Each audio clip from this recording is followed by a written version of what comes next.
ઘેર આંગણે કદાચ કોઈ આવ્યું હોય ને અને તમને જીવ ચાલે નહીં એના કઈક આલ્યા વગર, એને મારા જેવી માતા મળે.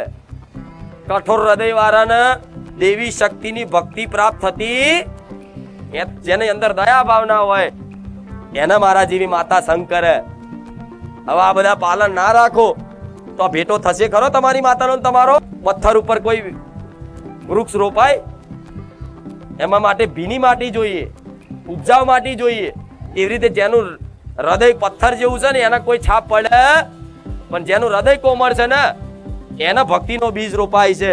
અને એ ભક્તિના બીજથી કદાચ આગળ જતા કદાચ એટલો મોટો છોયડાનું વૃક્ષ બને ને મોટું કે તમે એકલા નહીં આખો સંસાર એના છોયડામાં આનંદિત થતો હોય. આ જોઈ લો મારા ધામમાં એક મારા દીકરાની ભક્તિથી જેટલા લોકોને મારા છોયડા બેહસ.